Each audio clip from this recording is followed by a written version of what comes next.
Taffel railway line. When the coal comes from the Rhondda, I'll be there. Or when the coal comes from the Rhondda down the Taffel railway line. With my little pick and shovel, I'll be there. Well, I'll be there, I'll be there. And with my little pick and shovel, I'll be there, I'll be there, I'll be there. And when the coal comes from the Rhondda, I'll be there. When the coal comes down to Cardiff on the Taffel railway line. When the coal comes down to Cardiff, I'll be there. When the coal comes down to Cardiff on the Taffel railway line. With my little pick and shovel, I'll be there. Well, I'll be there, I'll be there. With my little pick and shovel, I'll be there, I'll be there, I'll be there. And when the coal comes down to Cardiff, I'll be there. When the coal comes from the Rhondda down the Taffel railway line. When the coal comes from the Rhondda, I'll be there. Or when the coal comes from the Rhondda down the Taffel railway line. With my little pick and shovel, I'll be there. I'll be there, I'll be there. And with my little pick and shovel, I'll be there, I'll be there, I'll be there. Welcome to the Central Stand. We're sponsored by Weekend Offender and Reaspire Printing. If you do shop at Weekend Offender, at the checkout, put Stay Central for 50% out of the checkout. So, boys, how are we feeling? What's everyone up to? I'm good, thank you, Daniel. Yeah, good. Thanks, Yeah, all good. So, how are we feeling after this weekend with Brian Barry Murphy on the way to be the new manager? How's everyone feeling? How's everyone feeling about the decision?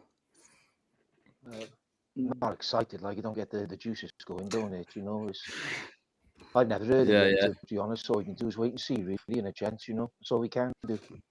100%. You know, but just glad they have finally got a manager in, like, you know, because it was never ending money. You know, it was getting borderline ridiculous, you know. Yeah, just before we get into segment one, boys, what all this talk's going on about potential buyers coming in? What are you guys thinking, Jamie? Seeing is believing, in it. You know, we hear it all the time, but at the end of the day, we've got a legal case going on still. So if he were to go, I don't think he gets the money. So I think until that's settled, he will not be going anywhere, unfortunately. And if you come in, you have to be an owner that appreciates what Cardiff City is, not what you think it is. And by that, I mean do the opposite of what Vincent has done in the past. And especially with it being the rumoured, well, I don't even know his name, is some, long double-barreled name, whatever it is. But it's seeing is believing, isn't it?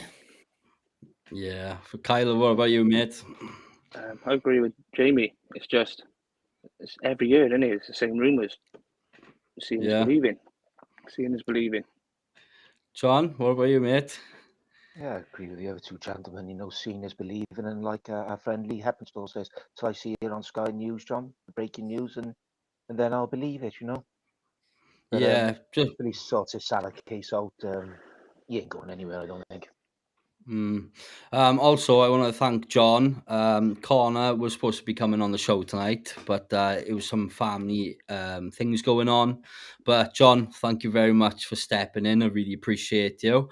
Then, let's go on to the fun stuff, shall we, boys? Let's start off with segment one, the club ownership and leadership crisis. Cardiff City fans have been living through a storm of uncertainty, disappointment and frustration with the club's ownership and leadership. From broken promises to silence and key issues, fans are feeling ignored and powerless. Tonight, we open the conversation on what's really going on at the top and what fans deserve from those running our club. So, Jamie, how do you feel about the current ownership approach and communication with the fans going on from the last time we've spoken, mate? Well, it hasn't improved, is it? Again, we can all have speculation about this, that, the other. We've all got opinions. Joys of football, isn't it? But, I'm not saying we're going to be privy to any information that's a day-to-day running by any means. We're not. But some sort of, whether it's a monthly, newsletter, generic or not, some sort of communication would be nice. Because at the end of the day, like you said, fans want to feel appreciated. Fans want to feel like, they have some sort of attachment to their club apart from a season ticket, They want to know what's going on. And it doesn't take long probably to produce a summary of the month or just a generic statement like we've received in the past. But it's definitely an area of improvement, I think, the club, that they need to be more proactive, I think, with their communication. Yeah, thank you very much. Another question I'd like to ask you, James, doubling them up tonight. What do you think the owners owe the supporters right now?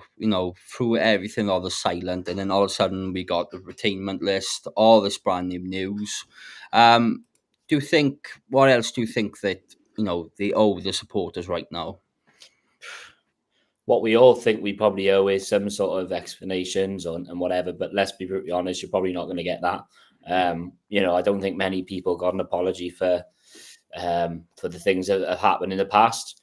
But I've always said actions speak louder than words. Again, I know it's taken us in typical Cardiff fashion a lot longer to get anywhere with our prospective manager search, which looks to be coming to an end by, I think, tomorrow for Pritchard Morano, has said. So that'll be good. That'll be some sort of progress for us just to actually go, right, he's in the door, assistants are in the door, and the planning hopefully has already started because we haven't heard anything of that. So, I suppose now, because we have been relegated, obviously, last season, we really clamber for any information from the club. Also, I'd like to ask the people watching now, put in the chat, what time do you think is the announcement's going to be tomorrow? But yeah, let's go on to Kyle. Have you noticed a change in the atmosphere around the club due to leadership issues? 1,000%. 1,000%. There's been no leadership for years, in my opinion. And it shows. Look at the league we've just dropped into. Again, no leaders. What's the club's? Well, the club's meant to be bringing in Brian Barry Murphy, but what leaders will he bring in? Yeah. But what changes do you think that drastically need to happen, mate? A club revamp. Yeah. Can you name me one player in that squad who's been a leader this year? No, not really, mate. I can't really think of I think the closest one I'd come to is Ralls, and that's only because he's been here for a long time. When you've seen him at certain games like Plymouth Argyle, when he was injured, he was going on the pitch, being there. But no, I can't really see no direction with leaders. You haven't got your Son Morrisons, and that's what we're crying out for. Because Callum O'Dowd tried. You could see he tried, but he's not. He don't communicate enough on the pitch. He's not screaming at his players. If anything, the one player I seen trying to lead and screaming was Renemota. I thought he had a fantastic season in Renemota. How did you feel about him not getting? Because I know a lot of people think he, like John especially, thought he was player of the season. Do you think he deserved to be player of the season, Kyle? 100%. It was criminal. He didn't get it. How Callum Robinson got it, I never know.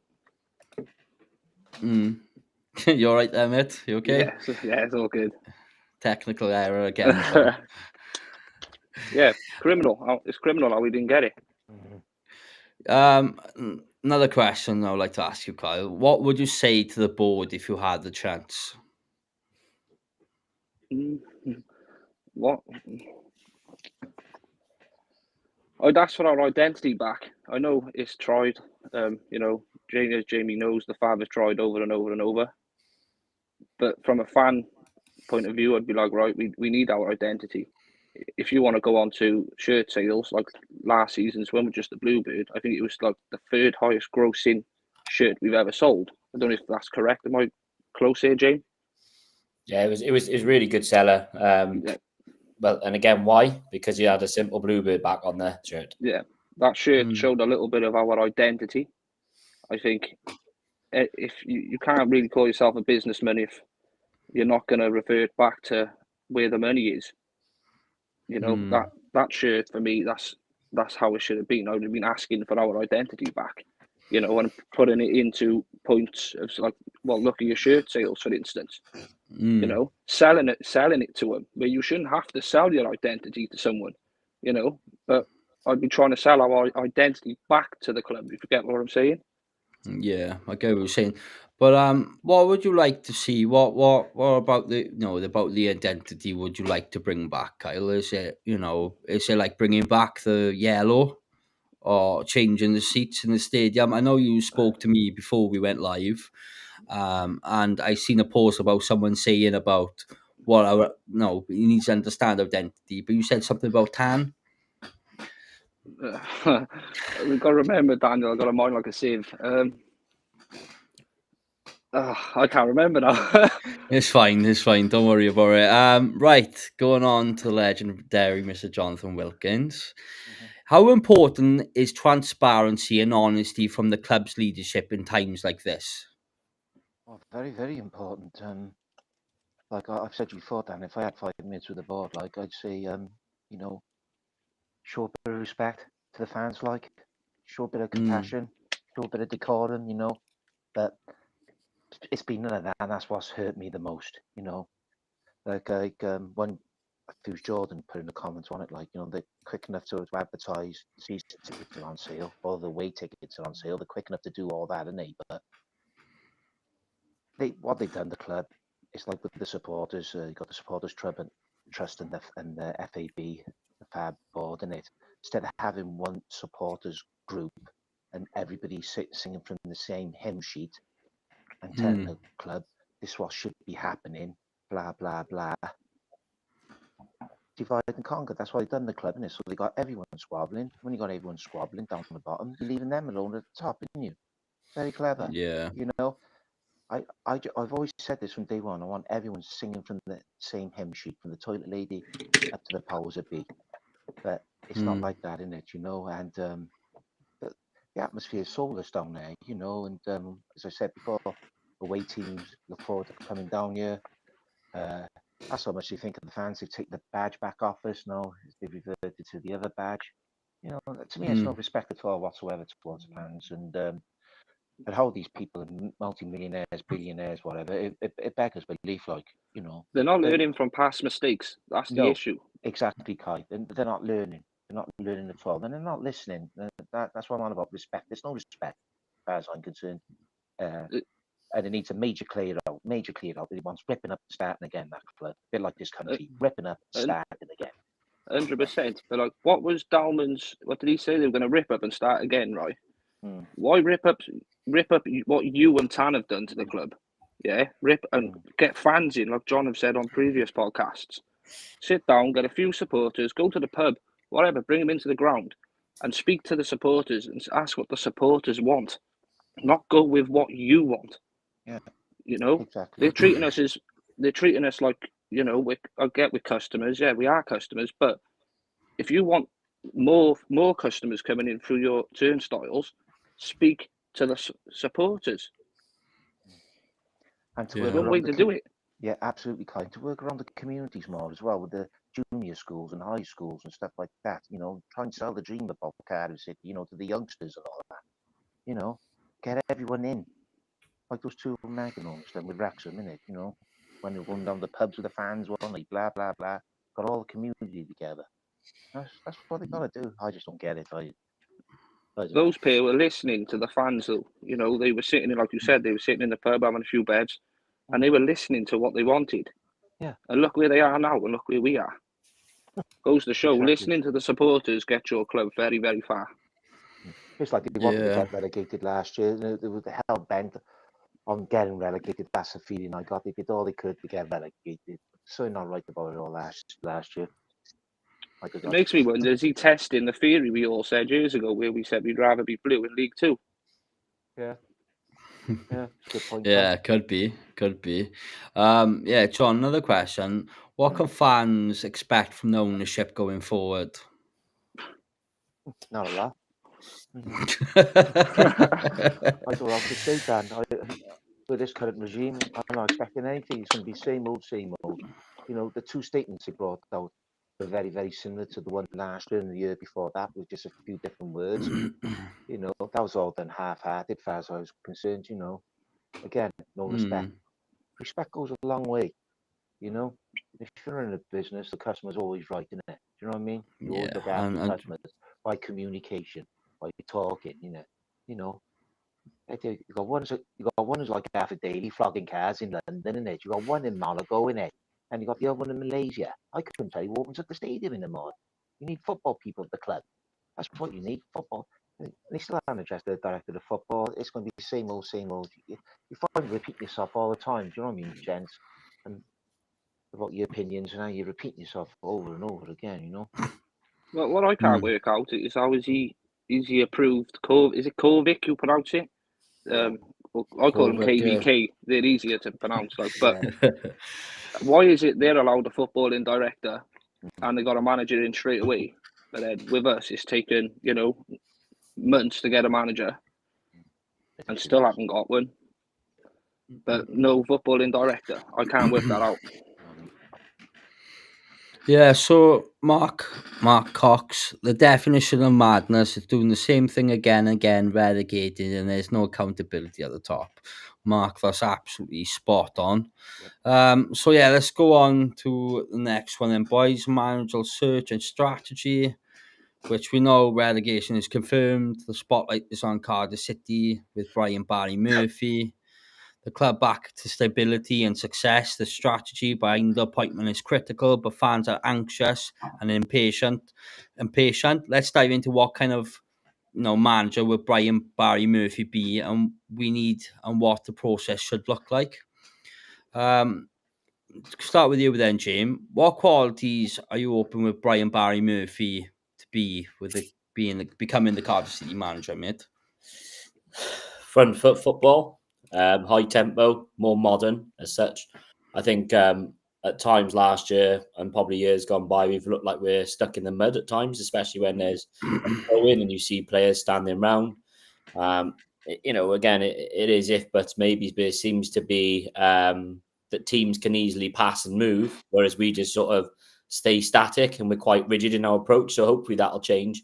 I mean, I'll be devil's advocate. Yes, I know he's had a pass at Rochdale and stuff like that, but I'm just hoping that in the 3.5 seasons, whatever it was at Man City, where he was working in the same environment as a Pep Guardiola, he's learned something. I listened to a recent podcast from him, and he said when he was at Rochdale, they weren't necessarily not judged on the results as such. I think it was more like they had to almost make the football look good, so the players were good, and then they were business. They were making business from that. But now I think especially being at Man City, helped him change his philosophy a little bit. I'm all for that. I think, there's no right way to win a football game, but there is a way to lose it. And I think last year we found out we lost a lot of games through our own bloody errors as opposed to anyone doing anything. Is a system that's rumoured to be coming with him. Lee Riley, I think his name is. He was a talent ID spotter for Man City. Now, he worked with him at Rochdale. But being a talent ID spotter for Man City, you'd think that he's scouted a few people. And I know it's a bigger scale, it's a bigger club, don't get me wrong. But you'd imagine he's got a few players there that he's seen, throughout the leagues or throughout Europe, wherever it may be, that thinks, there's some players there that I could have. I mean, there was one person, Micah Hamilton, that was signed by Middlesbrough for £4 million last year from Man City. He wasn't used, went to Stockport. But he was in a Barry Murphy and the 21s at Man City. Why not go and get him? And again, I just hope that it's a brand of football that us fans can get behind. And we don't want to see this manager being hands in pockets on the sideline, as people were saying last year.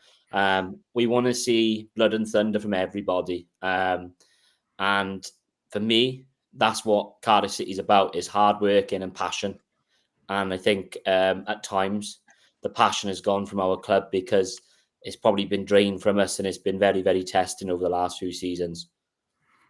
Yeah, great stuff, mate. Do you think he hopefully scout someone like Haaland? That'd be great, wouldn't it? Who needs him when you've got Salah? Keep all the Salah.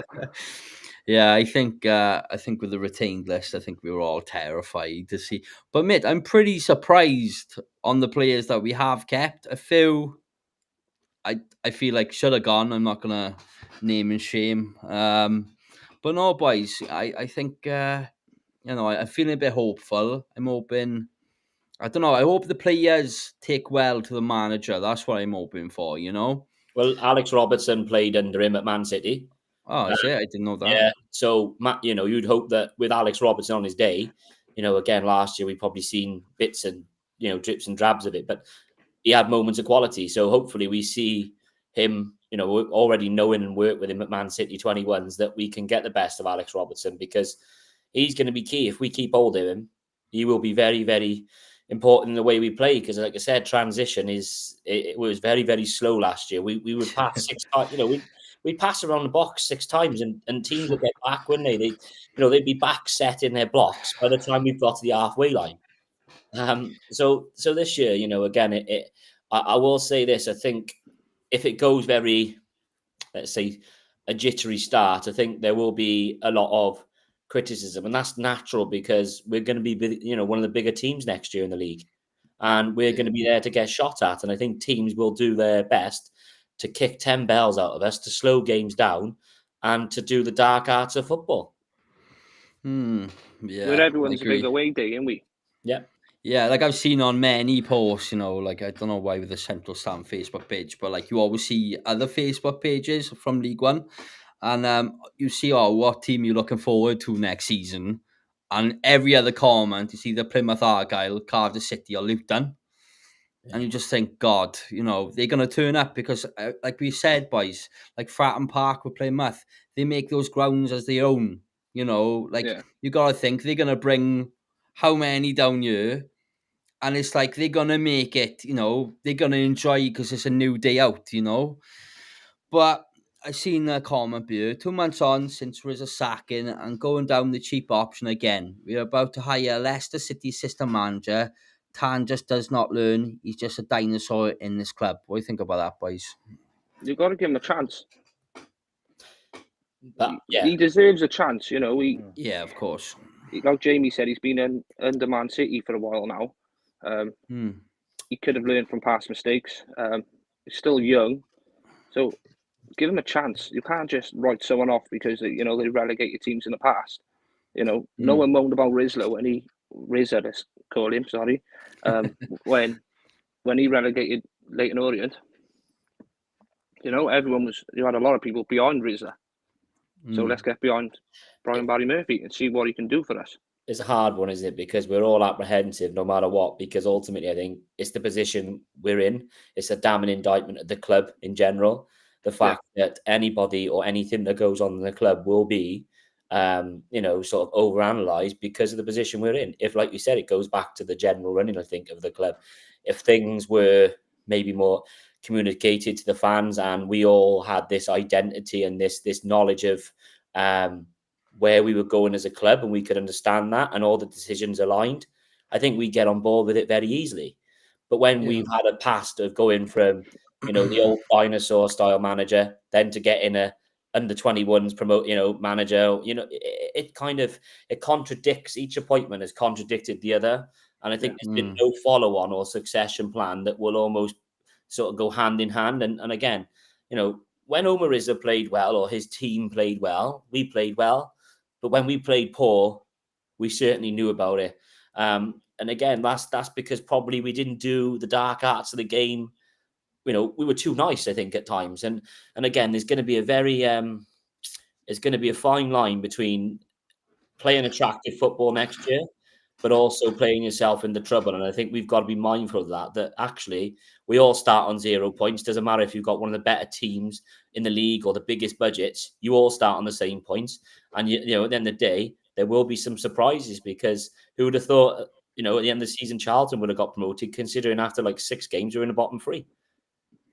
Yeah. What about you, John? Just going to have to back him, and he's the manager. We just have to wait and see what players he brings in. And like I always say, what's to be will be, Yeah, like we're all going to back him, We've got no reason not to back him. Do you know what I mean? It's not his fault. Our club have been lazy. You know, not the club, the regime. I never blame the club. It's the regime that I blame. It's very hard. You can't. I understand people. Oh, he's the third option, fourth option. I don't care if he's the 10th option. He's whoever's going to be the next manager. You've got to back him, because at the beginning with Rizzo, when he took over, like, he lost to Hull, and then he had that good win, and then he was losing all the time. So you don't know if the manager's going to come in, play a rubbish few games, and you never know. You could be winning every other game. Yeah, again, going back to someone's comment on it earlier on, he said you've got to back him. We've got to be patient. You can't just expect him to come in with none of the players being his, Yeah. and go on to a flying start instantly. But this is Cardiff City. Mm. And in the past, So- everything's been a temporary fix, and this is what is always the problem. That everything's been a temporary fix all the time. There's been no plan or structure in it. Give this guy time. You never know. See, we had Nathan Jones. Like, it may not work for him down here. You don't know, don't you? You just don't know. But what would you Yeah. call a reasonable amount of time? Oh, dear. Not 6 games, that's for sure. I think No. if we're looking at it this year, I think, we could look back on it, and hindsight last year was a brilliant thing that we all said, the whole Rizza situation should have been dealt with a lot earlier on, and we probably would have had we definitely would have had a better chance staying up. But again, when you're sleeping at the wheel, as it appears, or you're stubborn, or whatever narrative or descriptive word you want to use, ultimately you've got to understand, you've got to be proactive. And again, like we talk about the structure on every episode, if somebody is there, you can sort of, with certain clubs, they'll go, right, they feel the environment, they go, that's enough. And again, I'm just hoping that he's got connections somewhere, and we're actually allowing him to use these connections, because it's all good having a Man City on a CV. But what's the point of having Man City on the CV and he knows all these youngsters or whatever, if you're not going to, go after these players, if that makes sense? Yeah, 100%, mate. Logan Beer, we backed Rizza for ages, but to be honest, Rizza should have been sacked Boxing Day. Yeah, 100% green with that, mate. Malo, building a squad and finding early results will put a lot of pressure on BBM. You will have to learn quick to cope with media, especially if we have a bad start. I think, boys, talking about that as well, if the club got us involved, give us all the information, said, look, it's going to be 6-7 weeks for us to find a proper manager, but that we'll let you know each candidate or each direction that we go in, we keep you informed. Because there's been so much speculation, Twitter, you name it. It's been a frenzy with loads of media coming out at the minute, and it's hard trying to keep track of what's really going on. But yeah, so let's go on to, our next question. Kyle, should the new manager be given time or expected to deliver immediate results, like Marlo's just said, no? Again, Marlo's comments bang on. I think building a squad and finding early results will put a lot of pressure on him. But we've got to give him time. You can't just expect someone to come in, like my earlier comment, with players what are not his, and expect a massive run of results. You've got to give him a chance, give him time to build, get to know the players, get his style of football into Cardiff City. Because not every manager's football is the same. Yeah, thank you everyone for the comments. Keep on coming in. Don't matter what manager was chosen, we have to give him a chance. But the top end of the club is still a joke in joke of a position. Facts. Yeah, I could agree with that. Yeah. Let's take a few more here. You can't genuinely believe the club were going to tell us the candidates. That's ridiculous, because things can change so quick. What do you think about that, boys? Oh, I agree. I don't think necessarily I think the communication aspect, especially, is what we weren't expecting names. I'm not saying that. I think that came a lot from agents who were playing a blinder. We saw with Nathan Jones, let's be brutally honest, that's his agent that has got him the pay rise and himself a nice little bit of money as well from the new contract, or the improved contract. Listen, I think communication is the big thing. Like you just said there, not mentioning names, but right, we are currently in, every few weeks, we are still ongoing, blah, blah, generic, just a generic sort of message that fans can understand, because I think we were left in limbo. Again, you have 2 games left of the season, and you sack Rizza, so you know you're going with Ramsey then for those 2 games in Gunter. At that point, you're thinking, right, are we going to get some sort of communication to say, right, this is what we're doing, or we're searching for a new manager, then fans can rule out Ramsey, etc. But maybe that's just the joys of football, isn't it? It's not necessarily what you see on the screen, is it? Agents they're almost like having a player because they look after their clients and they do a lot of their clients' business for them, and it's not necessarily to the benefit of the client. You've seen players in the past who want to go to, I don't know, let's say they want to come to Cardiff because they want to live in Cardiff, whatever it may be, and then they've kind of wrangled the move somewhere else because it's better money for you and it's better money for them. Well, it's not easy, but I think for us it comes down, like say, communication. Like, we're not asking for paragraphs, we're not asking for inside information, but we're asking for something that is just a generic piece. Just what we can do, because 6 weeks is a long time, 7 weeks is a long time, especially when you're in the position that we are. And again, you can only take so many shots from opposing football fans, can't you? Before you start biting, and then it becomes a bloody downward spiral from there. It was keeping the fans in the dark, wasn't it? It was frustrating fans. This was what even if it was just like something on the page turning around and saying, well, we got 3 or 4 managers in mind. Obviously, we don't want names. Like Jamie said, we don't want names. We just want a little bit of communication to say, look, we got a couple of blokes in mind. We're just keeping you in the lurch. Instead of keeping us in the dark all the time, there's no need of it, like. Exactly. Yeah.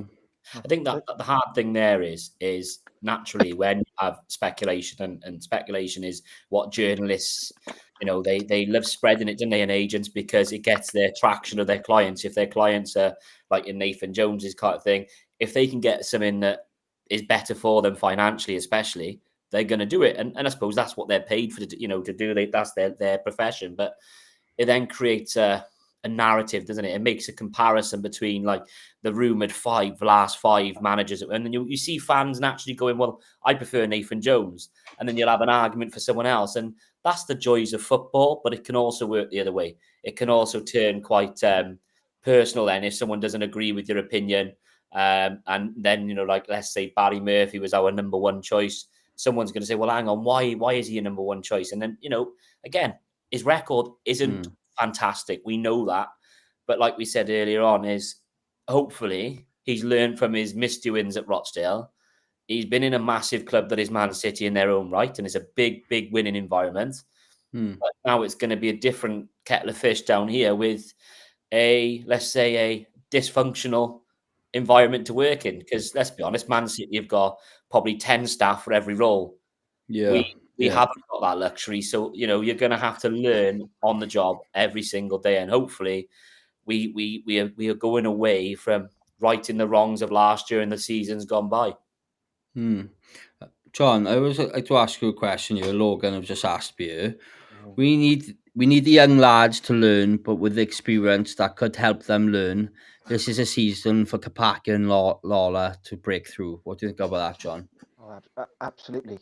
Yeah, get the youngsters, and like I said to you tonight, and earlier on, 2 Grizzly centre halves in a couple of leaders, experienced lads. Get the right balance in the team to nurture the youngsters. Like, tell them to take a step back, go up a little bit, and you know what I'm trying to say, don't you? So they're like a mentor on the pitch, if that makes sense. Do you know what I mean? So we got the right balance with youth and experience. Get the balance right with the team. Yeah, I like Kapaka. I was surprised Conte won in the retained list as well. I like him, Conte. I was surprised he won. Yeah. I'm pretty excited for Michael Reindorf, mate. You know how much I loved him last season. I even made my own chant for him at one point. But I think players like that are gonna play a big impact, boys. I think we need to not like copy, but like look at Sunderland with like the amount of youngsters they were playing. What was the average age, Jim? Do you remember what that? 21, 22, but they had a business model, didn't they? Then they still tend to do it now, that they only sign, I think it is, use a transfer fee on people who are under a certain age. again, I think we tried implementing that because we did try and sign like Alex Robertson with salon value. We did it with McGuinness, albeit it was, a bare minimum. But again, I think it goes back to anything though. It's like, like a trio or a human being. I think you've got to have a strong spine. You've got to have a strong keeper straight through the middle of the pitch, a strong centre half, a strong centre midfielder, a strong forward, and then the wingers and your outside players can build off that.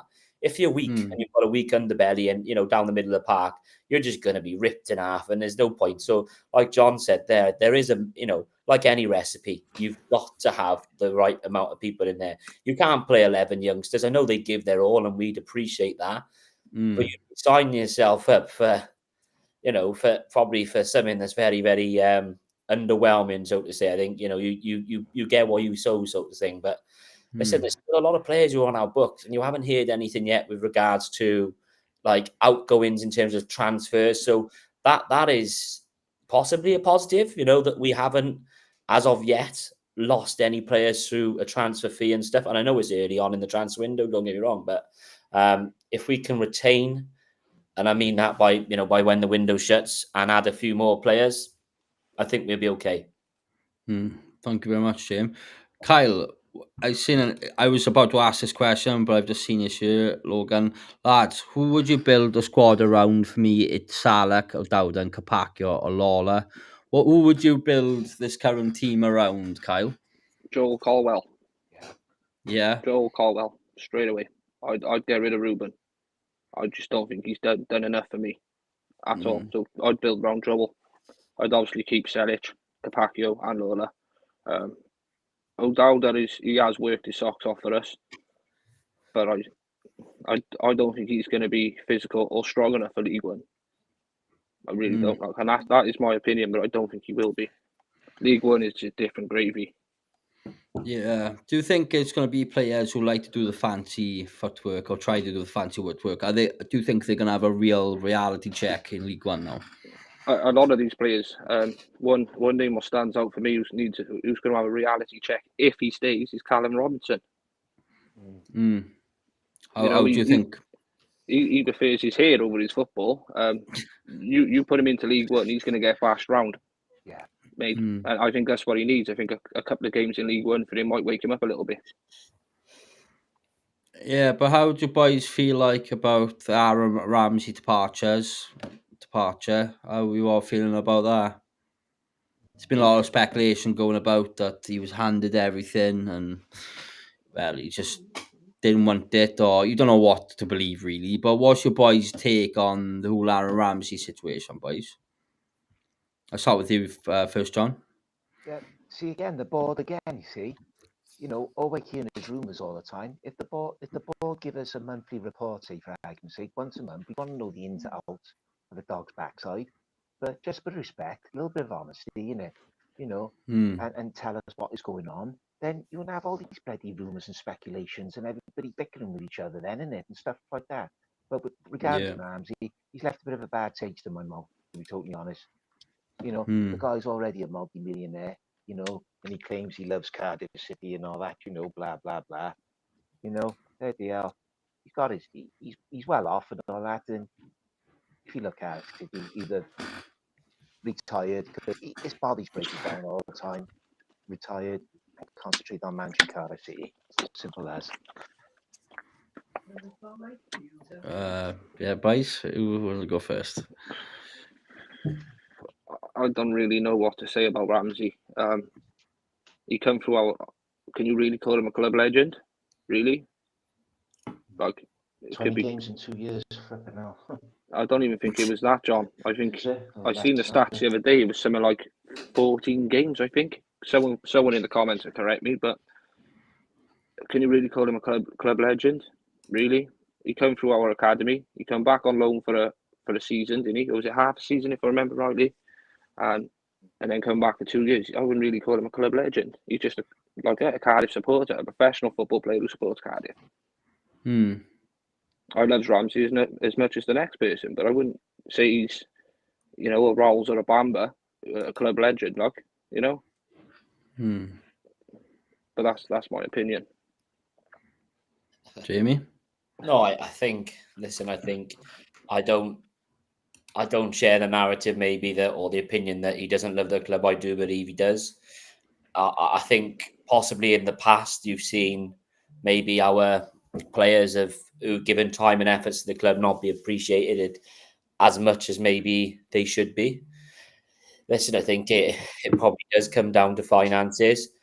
Do I think that the fact that possibly he, in multiple press conference, called for structure and spoke about the elephant in the room, so to say, maybe, I don't know. But listen, I think it's one of those ones. If he wasn't, let's say he wasn't a former player, the same as Nathan Jones, if he wasn't a Cardiff City fan, would we be having this opinion of, oh, we should have had him? Like, I think this is where football's brilliant. We all have different opinions, don't we? And that's what makes football this universal sport that we love. I think if we would have had Ramsey, it would have been a big gamble as well as having Brian Barry Murphy, as far as I'm concerned, because even though he's got a good, a good philosophy, sometimes, like people are saying here, League One is an unknown league for a lot of these players. None of these players would have been down in League One, so they won't know necessarily what to expect until you're there. And listen, Ramsey goes with, I think, every fan or most fans' best wishes.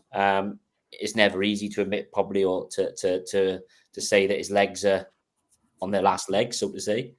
But he still wants to play in the World Cup, and he's got to play. And if he plays in Mexico and plays 20 games for a season or whatever it is, and he gets the World Cup, fair play to him. But yeah, all the best to him. But again, I think that now we've just got to move on, haven't we? And hope that we get the announcement tomorrow. All due respect, like, he says, "Oh, I love Cardiff City," like, in it, don't tell me, show me. There's a difference in it. Do you know what I mean? Yeah. It left a bit of a bad taste in my mouth, like, on a good screw down, yeah. Plus the shirt said, that's a bit of. You want him to do well, don't you, John? You wanted him to do well. Of course I did. But we wanted him to what do you call it? We wanted to be this fairy tale, didn't we? This all, the whole announcement video. It got the hair, hairs on your back, everywhere, like just standing up, and the whole story behind it was brilliant. Scores that goal against Leicester away, and you think, wow, this is special. And then unfortunately, when he scores against them lot as well. But again, it just didn't, because he's coming towards the end of his career. 46 games for young players is hard. Never mind someone with hamstring problems and various injuries and, bad injuries over his career. I thought Stoke away, when he was giving the Stoke fans, giving it the jip because they were giving him some as well. I thought, yeah, we're going to see Ramsey now. And then it just, you could tell, when he went off, when he went off, he sat on the floor. It was like, I think that's the end. And, he was crying, and he showed emotion. But again, it's another former player that's given a fair amount to the club, probably. But we've just got to start a new chapter now in our club. That's well, it's like what's the best word to describe our club? I suppose it's falling apart. You could say that. You could say that. It is. Right, so next one is fan engagement and communication. Fans have made their voices heard through FAB meetings, forums, and protests. Yet the communication from the club feels distant and not This disconnect feels frustration and disillusionment. Tonight we explore what real fan engagement should look like and how Cardiff City can rebuild trust. So, Jamie, what's your experience been like engaging with the club fan initiatives? Listen, I think there's a lot of things the club do well. Their community foundation, I think, do brilliant things. I think there are, a lot of internal groups, i.e., your DSA groups that do a lot of work with the, the disabled people. The trust do a lot of charity work as well. So there are a lot of people that do good things. But naturally, when you've got such a toxic environment and at the top, let's say, and the fans have this negative perception, that is the big thing, isn't it? That's what everyone judges everything on. And, you get the generic emails, don't you? You get all these things coming through on your phone and stuff. Like yesterday, I had I don't know if you saw it, the safeguarding survey. If you completed that, you could be in the chance to win the new shirt next year. So that's, that's a good thing. How do you find that? But it needs to feel more person-centered, I think, at times. Like we use the term, didn't we? Customer, right? Okay, so what product do you want? How are we going to engage to our audience? How are we going to get new fans in? How are we going to get retention of fans? And do you know what we showed last year with a badge? How easy it can be to probably to sort of reignite that fire with certain fans, because, like you said, you've got to feel like you're identifying with something, and that badge was our identity. You wore that on your chest, and I saw it went like last year walking around, Cardiff. You see a lot of younger people wearing and proud to wear the Bluebird. They were wearing the shirt. They weren't wearing the likes of Man City and that. It was nice to see it. Yeah, But I think it's hard, isn't it, sorry. Dan? Because what do we do now? Like, it's Mm. how do you engage with a fan base that's been, verbally, very, very unhappy with where we are? It's like you've got to pick everybody up off the floor. Yeah, I think also I would say, like, like I was always wearing the same Bluebird hat, and like when I put that top on with the old badge, that I felt the proudest I've ever felt in a long time being a Bluebird. Yeah. And it hurts me so much that we can't just keep it. Like like Tan, we've been relegated. Oh, at least we could do is just give him the badge as apology. It's something so small could restart the trust. Then, do you know what I mean? He's a melt. He's out of touch with fans, mate. He's not going to get what you want out of him. I think again, it is again. You can have the 27,000 fans that would be in there to pack the stadium, and you can listen to every single person in there. But listening is one thing, but it's got to be listened, processed, and applied. It feels at times it's almost like you say that old saying, you're talking to a brick wall, isn't it? And it feels like at times a lot of fans have said, "What's the point? What does it achieve?" And they feel like probably more disheartened trying to have a say or trying to say something than they would do if they just almost didn't say anything at all. Because again, like, it could, again, every club has a hierarchy. Every club has an owner. And if the owner says yes, everything goes on. If the owner says no, nothing goes on. And again, we all know, if Vincent says yes, grand, happy days. If Vincent says no, then we are where we are. Right, thank you so much, Mr. Jamie Anderson. Kyle, do you think fans' concerns are generally considered by the club? Absolutely not. What a silly question. I know. I just have to rewrite that one again. Having the Sorry. last 15 years shown you that, like, he don't give. I try not to swear you, trying to keep it PG, but like, Thank you. Don't get me banned. Thank you. he's shown over the last 15 years he don't care. He really don't. Like, it doesn't matter what fans say. It doesn't matter what protests go ahead. It doesn't matter what you do. He doesn't listen, and he ain't gonna listen. If giving us that Bluebird back for the 125th anniversary haven't shown right through shirt sales, like, reverting it back to this Chinese dragon thing, mate, I can't even get my words out. I'm not like Do you think bothered it's over it. Like, do you think it's stupidness or do you think it's stubbornness with that, Kyle? it's a bit of both. It's a bit of both. I think, again, he's stubborn in his decision making anyway.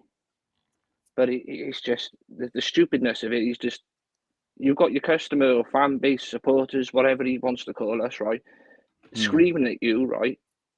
Give us our identity back. Look, we've just given you one massive reason to give us our identity back through that shirt sale last year. If that don't scream at you what fans want, then there's something wrong with you. It's stupidity. It's stubborn. It's just idiotic, like. Yeah, also, you're in everything Jamie's talked about the FAB meetings. What would you like to see happen at future FAB meetings? Is that to me? Yeah, yeah. Sorry, say that again, mate. I said, what would you like to see happen in future FAB meetings? In fairness, Jamie gives it as best as he can. Same as No, I don't mean it like that, but like the club with the FAB, like how they are not reacting with the FAB and showing that the respect that they deserve. That's what I mean. Like what do you think needs the club It needs would, to do with the FAB? I should have questioned that better. Sorry, Jamie. yeah. I hope it didn't come across Hey. the wrong way. It's fine. Crack on. It would be nice if they took what the FAB was saying into account. You know, the FAB, you know, like Jamie himself is a supporter of the club. They're trying to put forward to Tano, whoever's in front of them, what is best for the club. This is what fans want. You know, you're giving them everything what realistically the club want. Why not put it into play and say, look, this is what we want. Put it into play, and we promise you it won't fail. Do you get what I'm saying? The FAB have gone round. Like Jamie speaks to us. He said, well, what do you want out of it, boys? Do you know what I mean? Like, same as the other FAB members, they're going ahead and saying, look, this is what fans want. But unfortunately, they're not listening to FAB. How does it make you feel with, because you were very close mates with Jamie, which we all know. How does it make you feel then when you see, like, Jamie not happy or, because Jamie follows him everywhere. Do you feel like, is it disheartening seeing your mate who bleeds blue, goes everywhere? Does it hurt to see that the club don't listen to him? Oh, absolutely. He loves giving him a cuddle, though. No, absolutely. On a serious note, absolutely. It's not nice seeing, someone who's gone upstairs with, Dalman, Kenchu, whatever representatives they have in front of Jamie, and then seeing him all disheartened. It's not nice seeing it because, his face shows what we're all feeling inside, really. And it's not nice to see, especially as a close friend. It's a tough one because I know the FAB is in general is a new practice, and a lot of clubs are trying to implement it, and it's never easy. And I do completely understand the opinions of people that feel that what's the point and so on and so forth. But like we have got things in place where there's communications of fans can do it. Just sending an email to the FAB. They're on we're on different social networks, and again we do try and collate as much as we can and almost reinforce messages and pass on messages. And again, like you said, is it becomes in any day life, never mind in a meeting that's your club or about your club, tough when you feel like, especially with this season that's just gone, whatever you've been asking for or whatever you've been trying to put forward, it evidently hasn't worked. Whatever the club possibly has done or tried to and what have you, we're in League One for a reason. And I think naturally a lot of our messages we probably do receive are about concerned fans. And that's what we try and do it. We are fans, we're elected by fans and what have you, that we genuinely do give two hoots. And I feel it, like we said, Kyle, when we go on the supporters club bus and stuff like that, fans will come up and they'll ask myself and other representatives on there. And again, like we said, just keep sending in things. Try. We'll try and push as much as we can. But again, we can only probably try and voice as much as we can.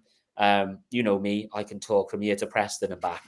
But again, like you said, ultimately, it takes two to tango in any dance, doesn't it? And it is tough. And it's not just for, I don't think, the FAB. I think probably other meetings, in terms of supporters clubs and so on, they probably have the same, especially the same purpose to, what's best for the club. What do our supporters want to see a bit more of? And again, the drum's been banging for a while, but have we seen any real change? That you'd have to probably say with the way the results have been and where we are now in this current position we're in, things haven't changed for the best. And I'm trying to put that as PG as possible because I don't want to. I could scream, I could F and blind, but again, we are where we are, and we can keep pushing. But hey, win. Thank you very much, Jamie, for taking your time and representing the boys. Appreciate it. So passing on to Johnny. Like, we've been in an SLO meeting. We've met Wayne Nash. How do you feel about the whole thing, mate? Not a lot to be, if I'm totally honest. Not a lot, mate. When I was there with you, felt uncomfortable. Felt like we shouldn't have been there. And my concerns are for the future of Cardiff City Football Club. And all we got was all about me, wasn't it? You know what I'm on about that. Yeah, I know what you're on about. Absolutely unbelievable, mate. As I said Dan, it's toxic, and there's a lot of people there feathering their own nests, stuff like that, you know. And with Tan, he's not going to listen. There's a saying my late father used to say. He used to say to me, son, you can't reason with unreasonable people. Think about it. And it's right. And we haven't changed Tan since 2010. What do you think he's going to be changing now and listen to the fans now? The guy's a control freak. Oh, Nothing's yeah, gonna 100%. Nothing is going to change. Nothing. He's got everybody squabbling and stuff like that. You ask certain people what's going on, and they look at you to say, well, why are you asking me that? Who are you? Like, you know, what's wrong? You know, we're all Cardiff City. We all love Cardiff City. We all got a right to know what's going on. All I'm asking for is, you know, it's just a little letter once a month. You know, we're after this manager, we're after this player, blah, blah, blah. We can't do this because this financial thing, blah, blah, blah. Just back to that one word I said earlier on, show a bit of respect. Respect works both ways. And the club haven't shown any respect to the fans whatsoever. That's what's still in my belly. The way we've been treated, that's what's still in my belly. Not what things take so long to get the manager, you know. For all I care, they could get Father Ted as the next manager, you know. It's just no respect to the that's what got my beef up. No respect whatsoever, you know. To him, we're just like the mud on a shoe. That's all we are. And that's it. Like the Cymru Wales away days, the border's the problem. In 6 months, we'll be going through this again, like we have for the past few years. If the board doesn't change, nothing else will. Completely agreeing what you spoke about with there. Marlo, I've put something in. I'll put it to the group. They have their agenda, and you're the fan and not included. And while Tan and Co are in control, the club is used to run and hide the other businesses. Football is not their first love, and never will be. End of 15 years, hundreds of millions lost to who? Yeah, you know. Go along with that. Yeah, you've got a point there, Marlo. I think we've all said, haven't we, is football is something that if you're going to own a football club, you're going to lose money. There's no real profit made no more. You know, you've got players who demand 20 grand a week and so on and so forth. So, you know, it's a tough thing, but there's a fine line between ambition and stupidity, I think, you know, and again, over the past, you know, few years, hands are going to be burnt, mistakes are going to be made, and that's fine. That's part of learning, and that's part of football. You know, we did have the experiment with a director of football. Because that's bad once, it seems to affected us for the next decade. And again, when you've got an ex-player, as he is now, Aaron Ramsey, who, you know, lives for the club or lived for the club when he was here, when he's calling out about structure, and that was something that we all, you know, even players have probably said it. You know, the interim manager said about the structure. Then there's reason why they've mentioned it. You know, and again, structure at football clubs is what keeps football clubs safe. Having the right people in the right roles. You just have to look at Reading, for example, how poorly run they were. That luckily now they've got new owners and they've got a new lease of life. You know, Sheffield Wednesday, to name just one club, that have been terribly run. It's like the fourth time that their owners thought, bugger you, I'm not paying any of you. And isn't he another Malaysian as well? Yeah, well, I don't know what he is, to be honest, Kyle, but I just think that, you know, owners have to be emotionally attached as well, because it's all good having the finances. But I think in general in football, if you're not feeling what the fans are feeling, are we merely a transaction? Are we, you know, why are you buying into a club if you're not going to be emotionally attached to it? You can't put a price on any of our club, on any, you know, on my love for the club, Johnny's love, Kyle's love, or yourself. That's priceless. We do that because it's our club, whether unfortunately we're in the conference or whatever. It's in the blood. But you just wish and hope that one day somebody will have that same love and feel that love and actually apply that love. Because I think if they did, we wouldn't be in this position that we find ourselves now. Yeah, thank you very much. Con, but again, hang on, Dan. But again, that shows, right? Like, as much as I hate the pair of these clubs, right? You got Birmingham and Wrexham. They got two owners who are invested in the club, and they've shown the love they have for that club. You know, like, they're emotionally affected by that club. They're putting everything into that club, and look where both clubs are now. Do you know what I mean? They're doing things for the community. They're doing everything they possibly can for that club, for the fans of that club. What realistically is Cardiff City doing? Yeah, but how, like, and then people can Exactly twist right. the coin and say, oh, well, we won fan engagement last year. Yeah, I get that. It's like John said, go into schools, try and get, instead of having all these kids running around in Liverpool tops and Man United tops, go into schools, sell Cardiff City to them. You know, it's your home city. Sell it to them. Go into schools. You know, this is how you build your fan base. Go into the schools. We got a red stand at the top, but no one uses. Go around the schools, a couple of 100 tickets to the schools, you are, and that's how you get your fans in. It's ridiculous, really. How run this club is like. It's badly run, mate. Always have been, always will be, mate. Oh, You know, another thing, boys, I don't know how you feel about this, but you know, like, I know, like, football tops, not everyone could afford them. But do you think something as Cardiff, like going around the schools and giving the youngsters free tops? There wouldn't be financial You know, financially, that wouldn't be great, would it? or even, like, you know, the tops are left over, or, you know what I mean, like, you know, rather than, do you get what I mean, boys? Or do you get what I'm saying? It's the just ones like, the ones they haven't flogged, you know, in the yeah, shop and all that, just give them to the kids in school or something like it, you know, instead of binning them and stuff like that, you know. because if you were a youngster, you know, that would make you feel passionate. Do you know what I mean? By them giving you something, you know, it will mean a lot. Like, but you know, going on to what the next segment is about, the importance of club history and heritage. Cardiff City's rich history and heritage from the backbone of its identity, but as the club faces challenges, it's vital to remember where we came from to inspire where we go in. Tonight, we celebrate the Bluebirds' legacy and discuss how heritage could be a uniting force for fans and players alike. So, Jamie, what part of Cardiff City history means the most to you? I think, if I were to look at what makes Cardiff City for me, it's hard working people. It's, again, there are people that come from near and far that work their backsides off to keep a roof over their head Monday to Friday or whatever it is. But what makes the difference for them is going for 90 minutes to watch their club. And we talk a lot about, the real life problems.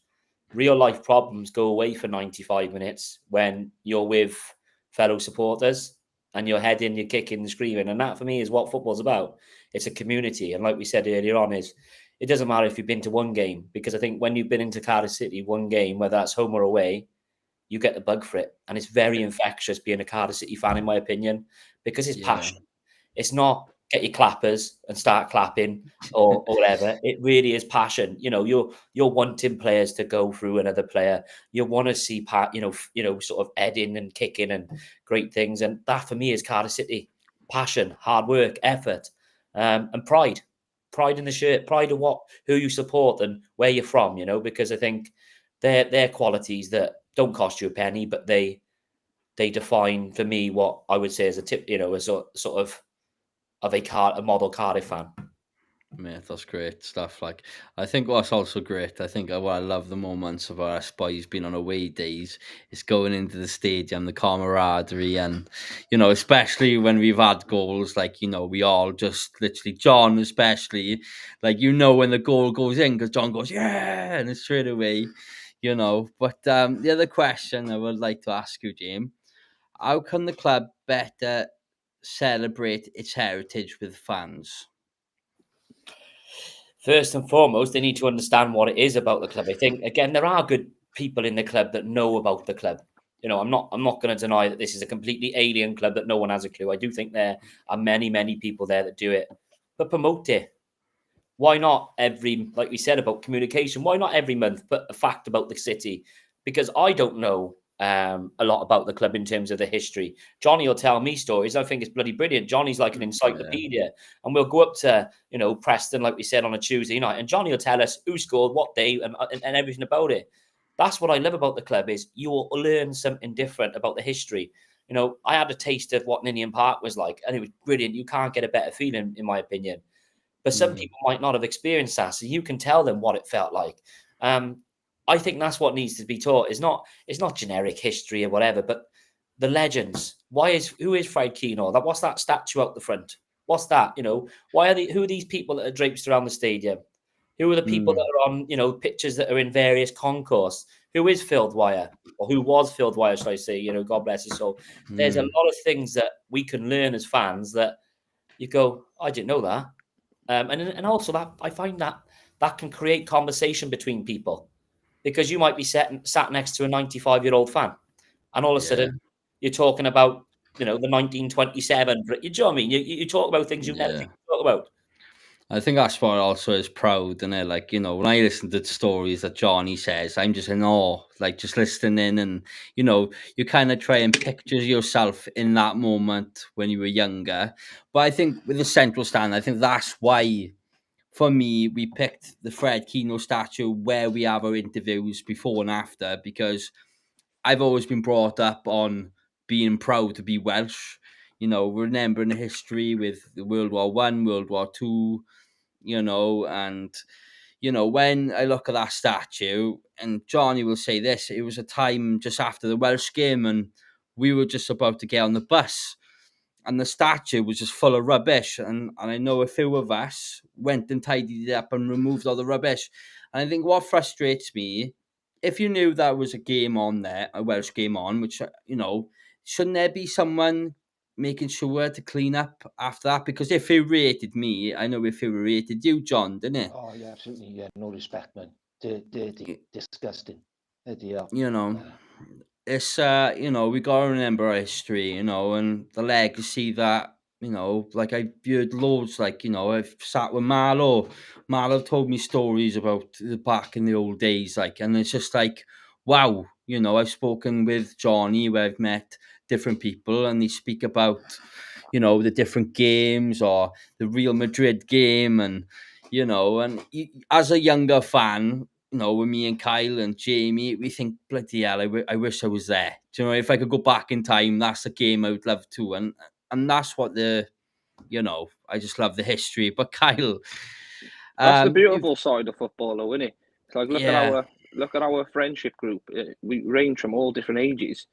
You got like me and Jamie in our 30s. You got you in your 20s. You got John in his 50s, same as Lee. You got boys who are in their teens. The friendship group is all different ages, and we all got our own stories to do with Cardiff City, and that's what makes it wicked. Like, also in the chat, can everyone tell us their first game? I know it's Father's Day, so happy Father's Day to everyone. If anyone could tell us, or boys, we'll finish this off now with what was it like going with your father, or with your dad, to your first ever Bluebird game, or what's your fondest memory with your father watching a Bluebird game, boys? I was taken by my mum's ex-boyfriend, Kirk Merrick. A lot of Cardiff fans will know him. He practically helped raise me over the years. And he took me to Ninian Park, and I can't remember my first game off the top of my head. I think he'd be able to tell me, but he took me to Ninian Park, and that was it. It sold Cardiff City for me, and that's who took me. Like, ever since, here we are. John? My late father, November the 5th, 1977, bought with the canton stand, and they were like railway sleeper seats, long benches, like, and the writing, like the number of the seats, like in white, and it'd be that's one seat there on a bench with a white line going like that. I was right at the bottom. I was at the canton stand, and City won 2-0. Phil Dwyer and Peter Sears scored, and see the Grange End opposite, like, and it was massive, the old Grange End, and all the roof, and and it was the old skinheads and all that on it, and I just loved it, absolutely loved it. And first away game, 79, away to Bristol Rovers with my late father, and going on the special, like the old special, like, and it's like one experience I was for a 10-year-old, and the Cardiff fan got thrown out. He was from Cumran, he was smacking the tunnel, obviously dead, and ride Eastful for half hour late. I said to my dad, quick, give me the money, quick, give me the money. Runs up to the steps, like, got the away end, And Keith Compton just equalised, like, to make it 1-0, and it was just thousands Yeah. of Cardiff up there. It just went wild up there, you know. That was it. I was gone. That was it. Cardiff through and through, like, you know. Never forget. Never. Jim? My first game, I think, was Lennart's first testimonial game. I think it was like against Birmingham City. I think Earnshaw scored in the old, and we had free tickets from the foundation. So we all sat in the old family stand, as it was, behind the goals, and Neil Alexander and and all that. And it was nice because I thought, my dad, he's a Leicester fan, so it's like it was never something. We got quite a big family that he'd take us, but he took us there, to be fair. And my English teacher, she was married to someone that was working in a foundation who gave us free tickets. Yeah. We were standing on the Bob Bank. I remember Derby County fans, where the old car park was, and they were giving us all the V's and all this, calling us this, that, and the other. By the time they'd done the loop and parked up, there was all about 10, 15 school of us, like, giving it back to them, and they didn't like it. But you know what, like you said, Ninian Park, brilliant. You could stand there, and what used to get me in Ninian Park was you couldn't see if the ball was out over the other side or not, because it just go up like that. So you were kind of that. But the one game that sticks out for me was a pre-season, the Ajax home, and you've got Van Basten managing them, and then all of a sudden the three little birds, wasn't it?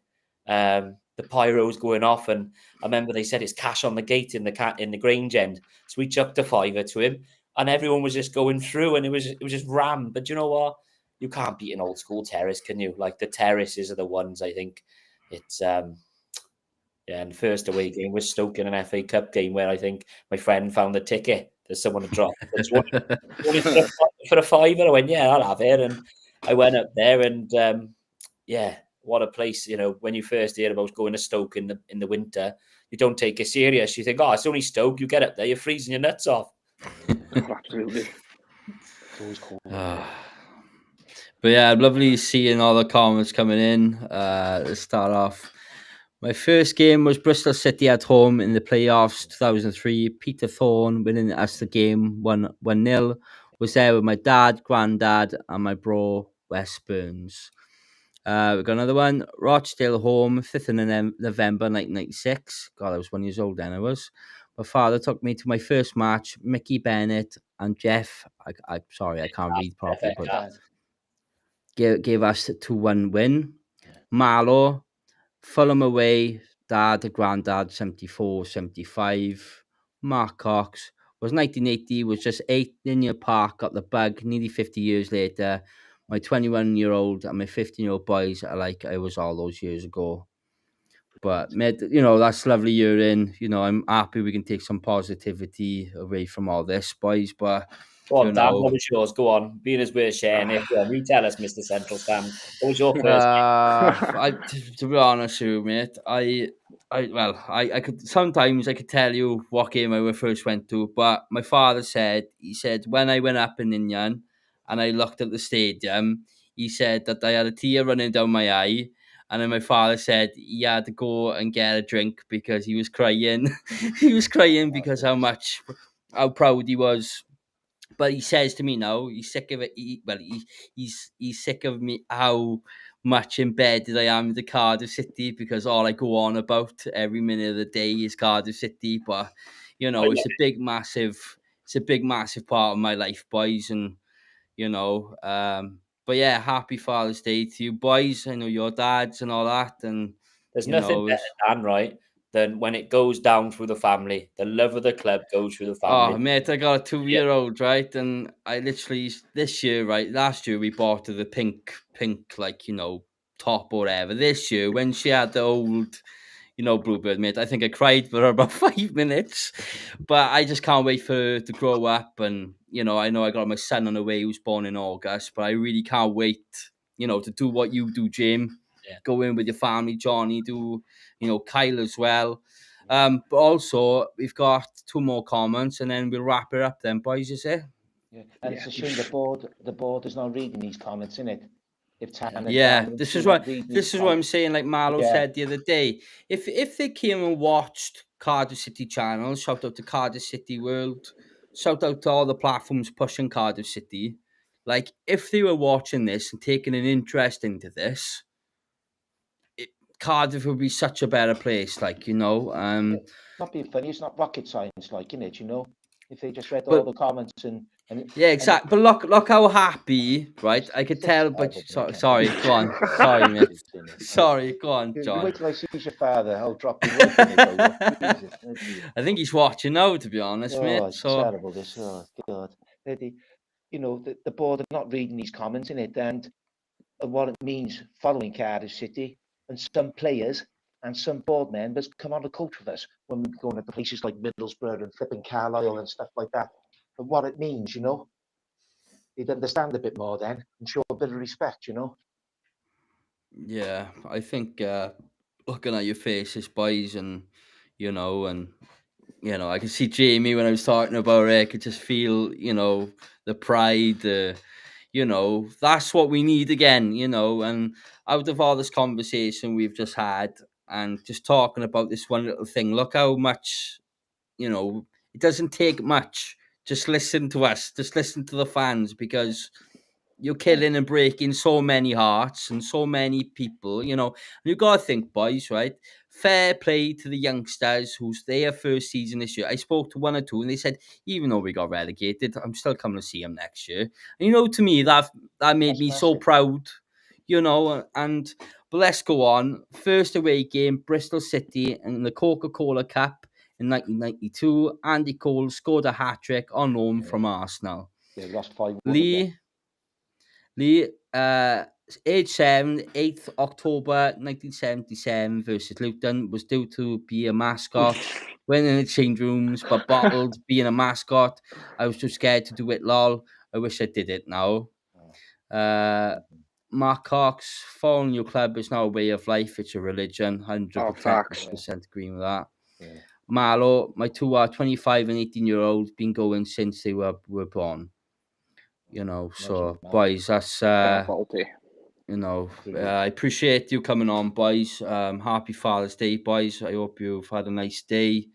Thank you for joining us on the Central Stand, and we'll see you at the stands. Thank you very much, boys. Appreciate you giving us the time.